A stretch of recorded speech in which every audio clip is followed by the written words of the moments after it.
A peaceful evening drive turns into a nightmare for FBI Director Amara Johnson when she's pulled over by a white police officer for no apparent reason. Sarcasm escalates into threats, and a gun drawn in the dead of night ignites the flames of injustice and racism. What the officer doesn't realize is that the woman he's harassing is not just an ordinary citizen. She's a symbol of justice herself, and she's not about to back down. Thank you for being here. If you enjoy meaningful stories like this, please give this video a like and subscribe to our channel so you won't miss the next one. Now let's begin the story. It was dusk when Amara Johnson guided her sleek black SUV along a quiet road toward home. After a long day overseeing operations at a major FBI field office, she craved nothing more than a warm dinner and a few hours of relaxation before the next day's work. But fate had other plans. In her rearview mirror, Amara noticed red and blue lights flashing. A siren whooped, instructing her to pull over. She frowned in disbelief. She was certain she hadn't violated any traffic laws. Amara eased her car to the side of the road and came to a stop. As a precaution, she switched on her interior light, a habit ingrained in her as a black woman in America. It wasn't that she didn't respect the law. She did. But experience had taught her that sometimes the people enforcing the law didn't respect her. By illuminating the inside of her car, she wanted to show she had nothing to hide and keep the encounter as transparent as possible. A tall white police officer approached from behind her vehicle, his posture rigid and authoritative. He rapped on her window, eyes already brimming with suspicion. Amara took a calming breath and rolled down the window. She kept her voice polite and steady. "Good evening, officer. Is there a problem?" she asked softly. The officer, his name tag read D. Carter, barely answered the question. "License and registration," he snapped, shining a flashlight directly into Amara's face. Squinting against the bright beam, Amara retrieved her driver's license and registration from her wallet. As she passed the documents through the window, she calmly inquired, "May I ask why you pulled me over, officer?" Officer Daniel Carter let out a derisive snort. "You look suspicious," he said coldly. "Just handing me your papers so I can make sure everything's in order." Amara's brow furrowed. Suspicious? She knew full well that looking suspicious was not a valid reason for a traffic stop. She met his gaze and kept her tone respectful but firm. "Suspicious in what way, officer? With all respect, looking suspicious isn't a lawful reason to stop someone." At that, Officer Carter's patience wore thin. His upper lip curled in irritation. "Are you arguing with me?" he barked, slapping the side of her car with his palm for emphasis. The sudden bang made Amara jump slightly. "Don't make this difficult. Just do as you're told and hand over your papers." Amara's heart quickened, but she refused to be intimidated. She had already given him the documents, and now she also had the right to some answers. Keeping her voice level, she replied, "Officer, I've handed you my license and registration. I'm a law-abiding citizen and I know my rights. If you can't give me a valid reason for this stop, then this is an abuse of power." Carter's face hardened. He leaned down, bringing his face closer to Amara's. "Don't lecture me about the law," he growled. "I'm the one who enforces the law here. People like you don't get to call the shots." The venom in his voice, "people like you," was unmistakable. Amara felt her chest tighten. She knew exactly what he meant by that, and it sent a chill through her. Still, she forced herself to remain composed. Other cars sped by in the darkness, their headlights sweeping across the scene. No one stopped to see what was wrong. In the back of her mind, Amara realized that bystanders likely assumed it was just a routine traffic stop. She took another steady breath, telling herself to stay calm. Sadly, this wasn't the first time she had been treated unfairly during an ordinary drive, but never had it escalated this far. There was a hostility in Officer Carter's eyes that she hadn't encountered before, and she could sense this situation was teetering on the edge of something dangerous. The officer's flashlight beam was still trained on Amara's face. He began firing off more questions, his tone dripping with accusation. "Are you carrying anything illegal?" he demanded. "Drugs? Weapons?" He peered past her into the car as if expecting to find contraband. "People like you are always up to something shady." Amara's stomach flipped at the blatant prejudice, but she remained outwardly steady. "No, officer," she answered firmly. "I don't have anything illegal, and you have no reason to assume that I do." Officer Carter's eyes narrowed. He clearly didn't like having his authority questioned, especially not by a black woman who refused to cower. "Watch your tone," he snarled. "I don't need a reason to doubt you, and I sure don't need to respect you." He practically spat the words. "My job is to deal with suspicious people, and if you keep this up, I'll have to take things to the next level." His hand hovered ominously near his holster as he spoke. His threat hung in the air. The night had fallen silent around them, except for the faint crackle of the police radio in his cruiser. Amara realized the encounter was spiraling out of control, but she steadied herself. This had become more than just a traffic stop.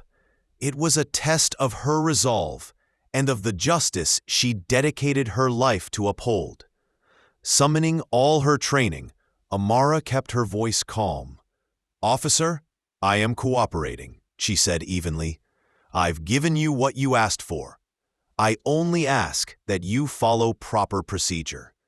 I will not comply with unlawful orders or intimidation." Her measured words only infuriated Daniel Carter further. "Enough!" he suddenly shouted, pounding on the car door with his fist. The metal door rattled under the blow. "Get out of the car, now! That's an order!" Amara's pulse was racing, but she stayed firm. She had done nothing wrong, and she knew her rights. Cracking the door open without a good reason could put her in even more danger. She also knew that stepping out could be exactly what this angry officer wanted, to escalate things. Keeping both hands visible on the steering wheel, she replied, "I'm sorry, officer, but I won't step out of the car unless you can give me a valid legal reason. I do not feel safe leaving my vehicle on a dark road without cause." Officer Carter looked stunned for a split second, clearly not used to resistance. Then his expression twisted into fury. "Who do you think you are?" he hissed. His right hand dropped to the grip of his gun. "I'm giving you one last chance. People like you don't make the rules here. If you don't obey me this instant, you're going to regret it." Amara's blood ran cold as she saw him place his hand on his firearm. The threat had just become deadly real. Her mind raced. One wrong move, one sudden gesture, and this encounter could turn tragic. Fighting the tremor in her voice, she decided to try reasoning one final time. "Officer, please," she said carefully. "I'm recording this entire interaction." She nodded toward her phone, mounted on the dashboard, its camera lens aimed squarely at him. "Your every move is being documented. If this goes any further out of line, there will be evidence." Daniel Carter sneered at the mention of the camera. "You think I'm afraid of a cell phone?" he scoffed, even as a bead of sweat glistened at his temple. "I told you, this isn't a negotiation. Turn that off and get out now." With that, he drew his pistol in one swift motion and aimed it directly at Amara through the window. "Out of the car! Now!" he shouted, the muzzle of his gun steady and inches from her face. In that instant, under the red and blue glow of the patrol lights, time seemed to slow for Amara. She was staring at the barrel of a gun held by an officer sworn to uphold the law, an officer who was now breaking it in the worst way. Amara's hands remained visible on the wheel, trembling ever so slightly.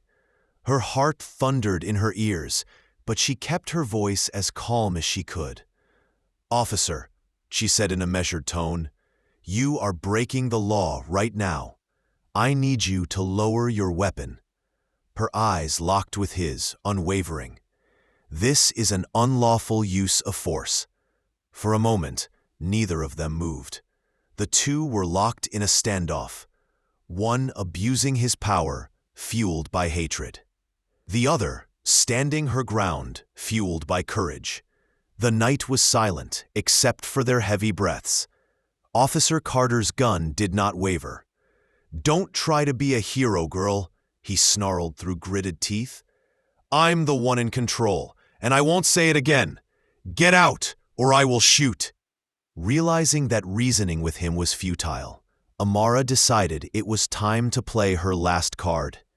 Keeping her movements slow and deliberate, she inched one hand off the steering wheel and toward her phone, which was still recording. She made sure Carter could see she wasn't reaching for a weapon. With a swipe of her finger, she placed a call, on speaker, to the one person she knew could defuse this. "This is Sheriff Grant," came a voice after one ring. Before Daniel could react, Amara spoke up loudly and clearly.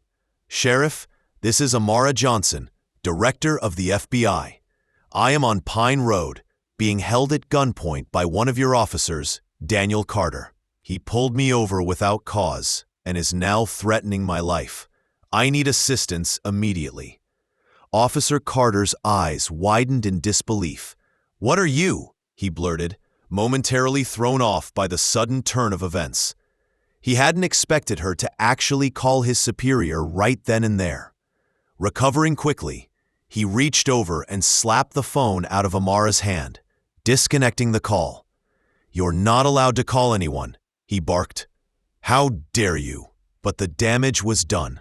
Amara's message had gone through and help was on the way. She didn't try to pick the phone back up.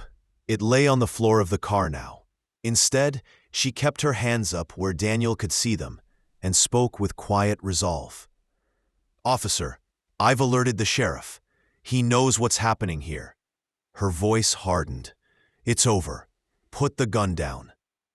Daniel's face had gone pale, but his pride was still in control. "You think you can get away with that?" he shouted. "You think calling the sheriff will save you? You had no permission to do that." He was almost babbling, caught between anger and uncertainty. Amara didn't waver. "I'm not trying to get away with anything," she said. "I'm standing up for my rights, and for what's right. If you continue to break the law, Officer Carter, there will be consequences." They remained locked in a stalemate, Amara refusing to back down, and Carter refusing to admit wrongdoing. A tense minute passed like an eternity. Then, faintly at first, Amara heard the sound of fast approaching sirens in the distance. The sheriff was coming, and not just one car, from the sound of it. Within moments, flashing red and blue lights washed over them from a new angle. Another police cruiser screeched to a halt, just behind Officer Carter's vehicle.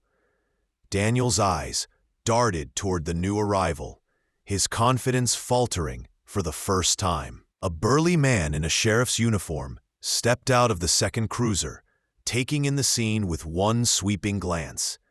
Amara in her car, Daniel pointing a gun at her. His jaw set in anger.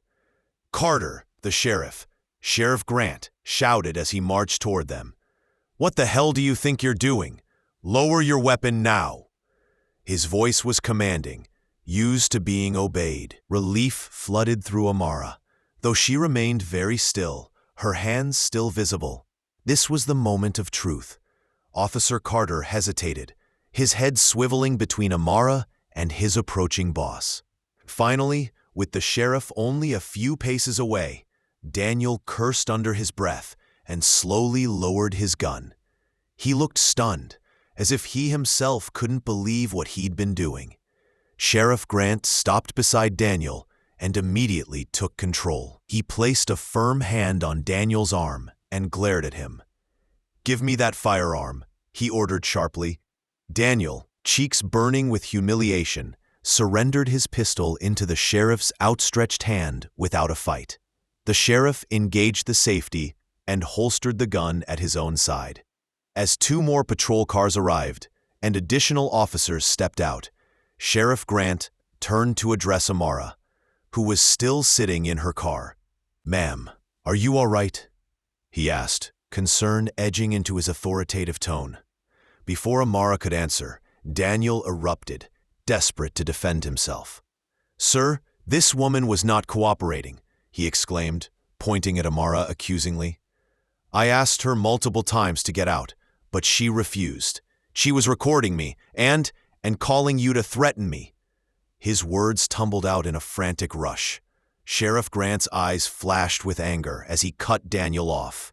"And you thought that was a good reason to draw your gun on her?" he thundered.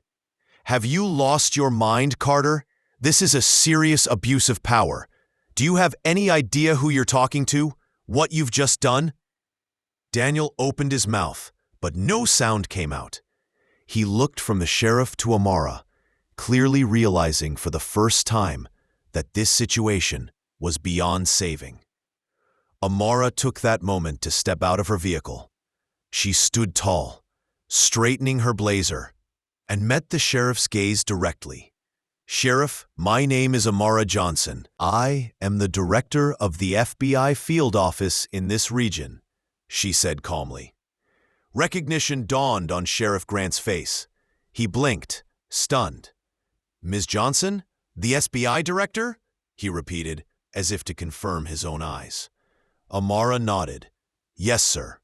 I was on my way home from work when Officer Carter pulled me over," she explained. There was a quiet authority in her voice. "I asked him to provide a reason for the stop. Instead, I was met with hostility, insults, and ultimately a gun pointed at me. I complied with every lawful order, and I recorded the entire exchange." She gestured to the phone inside her car. "Everything is on video." Sheriff Grant's face went from red anger to ashen apprehension as he listened. He turned back to Daniel Carter, who now looked utterly defeated, standing there pale and silent. "Carter, did you even recognize her? This is a high-ranking federal official," Grant exclaimed in disbelief. I didn't, sir," Daniel stammered, his voice barely above a whisper. She didn't show any ID. I was just following procedure." "Procedure?" Sheriff Grant snapped, cutting him off.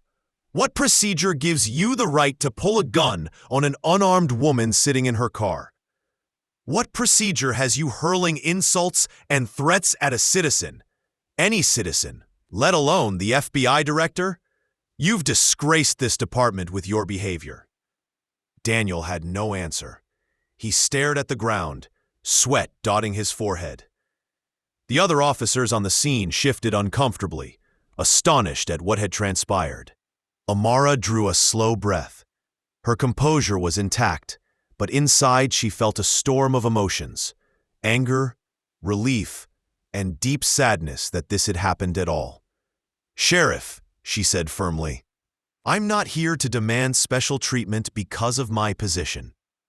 I'm speaking to you as a concerned citizen. What happened tonight was unacceptable.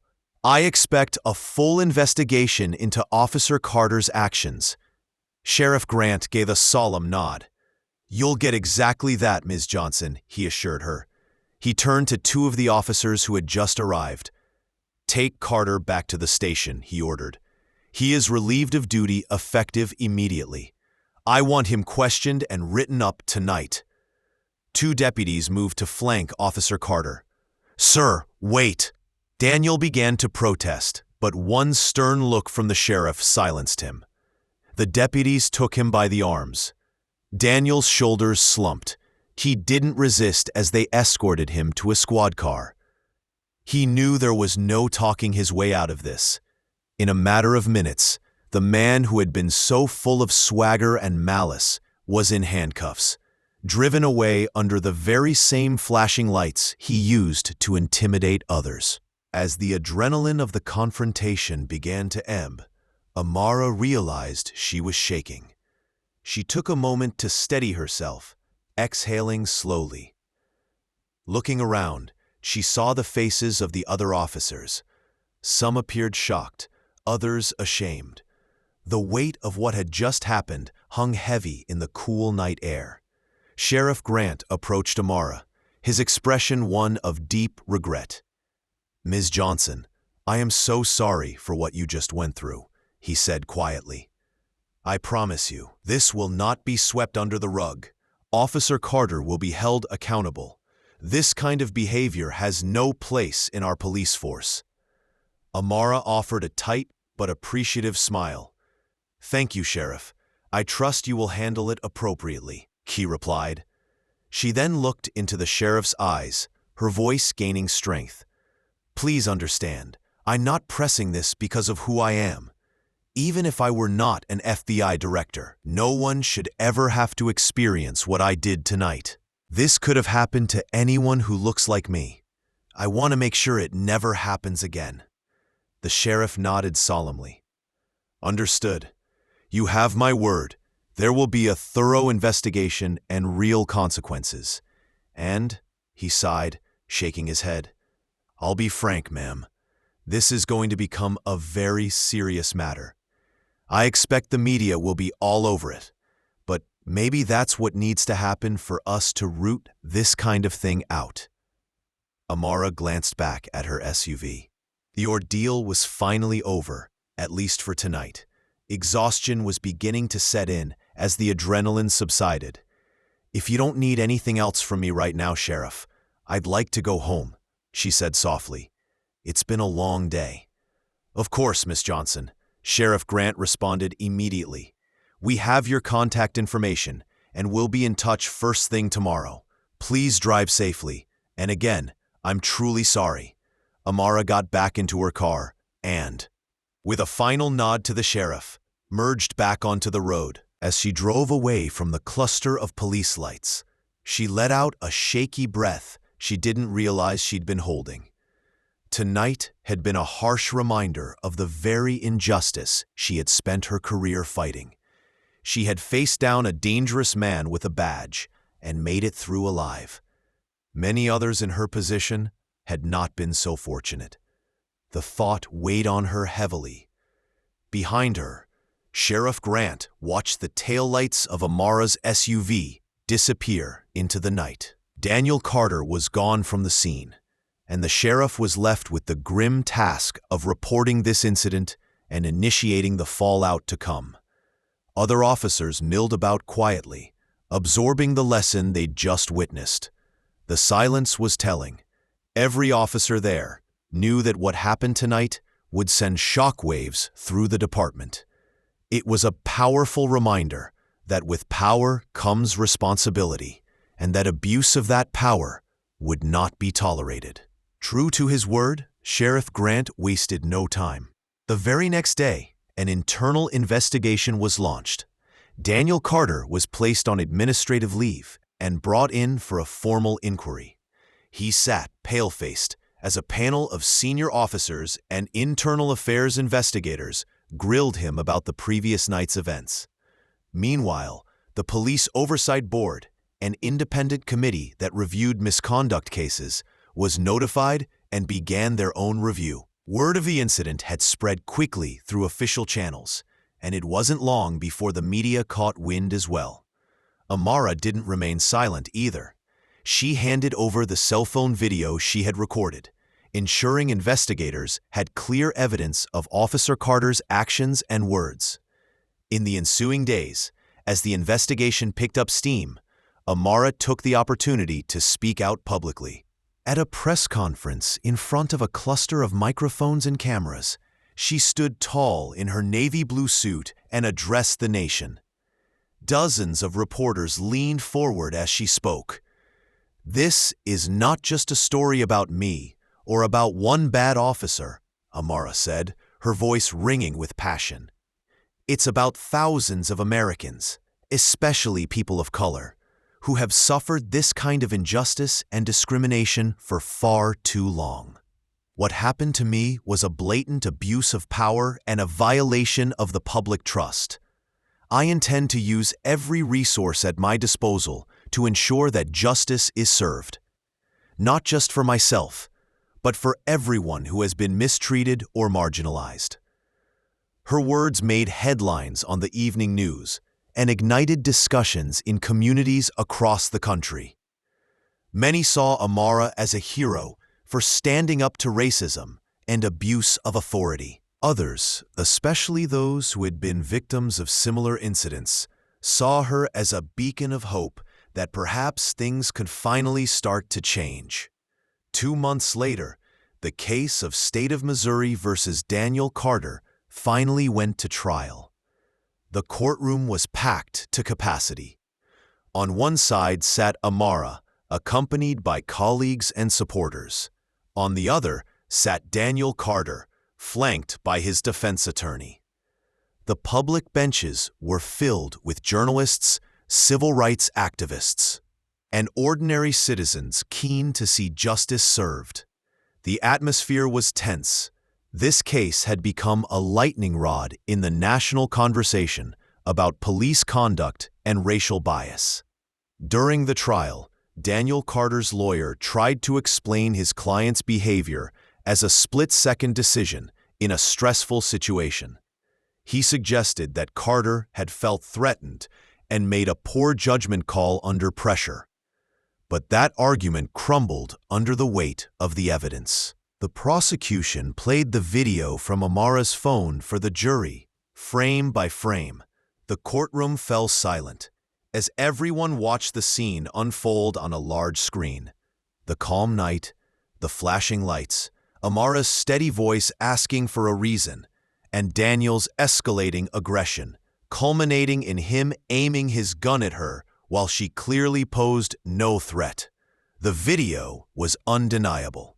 It showed beyond any doubt that Amara was compliant and composed, and that it was Officer Carter who turned a routine stop into a life-threatening confrontation. When Amara took the witness stand, the room was silent enough to hear a pin drop. She raised her right hand and swore to tell the truth, then proceeded to recount the events of that night in vivid detail. Her voice was clear and unwavering.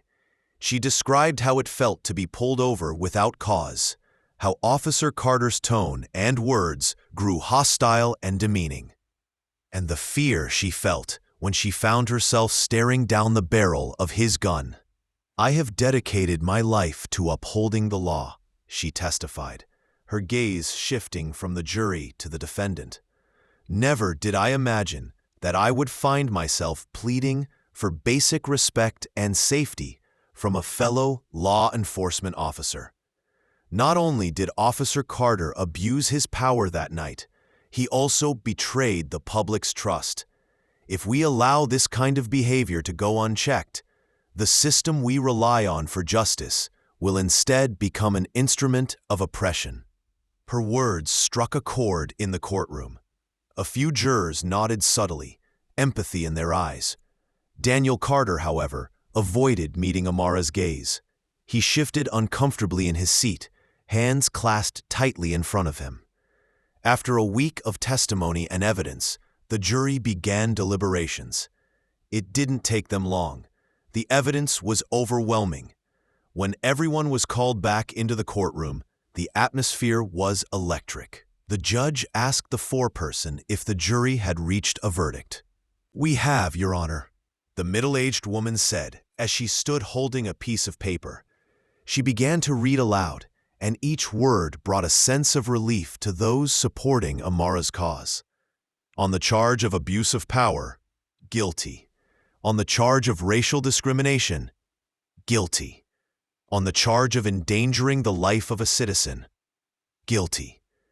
On the charge of violating police conduct and ethics, guilty. Daniel Carter was convicted on all counts. The judge, looking over the severity of the offenses, pronounced the sentence: 4 years in state prison, plus an additional recommendation that Carter never serve in law enforcement again. As the gavel struck and the verdict sank in, Daniel stood silently, his head bowed and shoulders sagging. He offered no apology, no protest, nothing. Perhaps he was in shock. Perhaps he finally understood the gravity of what he had done. In the gallery behind him, a few people clapped spontaneously, and soon, many others joined in. It was an unusual sight in a courtroom, but the judge allowed it to continue for a moment. This wasn't just a personal triumph for Amara. It was seen as a victory for justice and a sign that even those in power could be held accountable for their actions. The impact of the Carter case rippled far beyond that courtroom.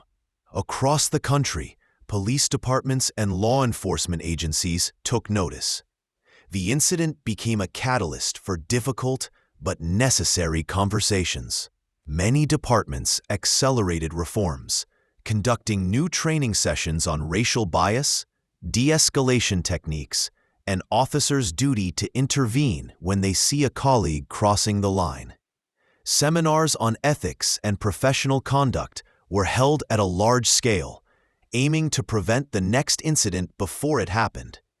The message was clear: with power comes responsibility, and abuse of power would not be tolerated. Amara Johnson used her platform and influence to push these changes even further. In the months following the trial, she met with lawmakers, community leaders, and activists.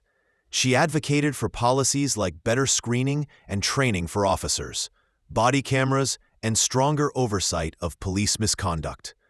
She also supported legislation to make it easier to hold officers legally accountable for abusive behavior. Her presence and personal story added weight to these efforts. After all, it's not every day that an FBI director can speak from firsthand experience about being victimized by a bad cop. At a press conference on the steps of the Capitol, surrounded by fellow officials and supporters, Amara spoke to the broader significance of what had happened. "I want to be clear," she said. "This is not about revenge. This is about accountability. When I talk about what happened to me, I'm not seeking personal retribution against Mr. Carter. The courts have handled that. What I am seeking is a future where no one has to go through what I went through. With power comes responsibility. We give our law enforcement officers great power, and we expect them to use it to protect and serve. We cannot build a just society if those who are supposed to protect us are the ones causing harm." Her words were met with applause and have since been quoted in countless articles and discussions, a stark reminder of the change still needed in society. In the end, what began as a quiet drive home turned into an event that shook an entire community and resonated across a nation. Amara Johnson's nightmare at that traffic stop became a rallying cry against injustice. It showed that standing up to wrongdoing, even when the wrongdoer wears a badge, is not only possible, but necessary.